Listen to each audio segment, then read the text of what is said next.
السلام عليكم ورحمة الله وبركاته. أهلا وسهلا متابعينا الكرام. فيديو اليوم هنتعرف على موعد وتوقيت مباراة الزمالك والاتحاد المنستيري في الجولة الأولى من البطولة العربية والقنوات الناقلة للمباراة وملعب المباراة. يا ريت يا جماعة قبل ما نبدأ الفيديو يا ريت نصلي على حبيبنا النبي عليه أفضل الصلاة والسلام وما نطولش عليكم في الفيديو. يلا بينا نتعرف على تفاصيل مباراة الزمالك والاتحاد المنستيري.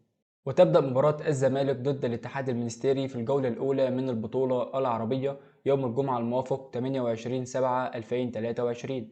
وستلعب مباراة الزمالك ضد الاتحاد المنستيري على استاد مدينة الملك فهد الرياضية.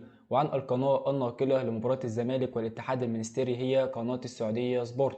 ويعلق على المباراة عبد الله الغامدي وعبد العزيز الزيد.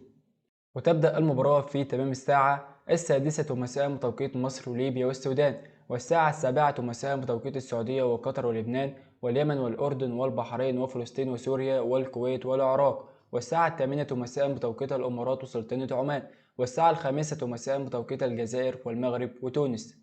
ما تنساش طبعا تكتب لنا توقعاتك للمباراة في التعليقات. وبكده يا جماعة اتعرفنا مع بعضينا على موعد مباراة الزمالك والاتحاد المنستيري. يا ريت يا جماعة لو عجبكم الفيديو ما تنساش تعمل لايك وتشترك في القناة وتفعل زر الجرس علشان يوصلكم جميع مواعيد المباريات أول بأول. يا ريت يا جماعة تقدروا تعبنا وتعملوا لايك للفيديو. السلام عليكم وإلى اللقاء.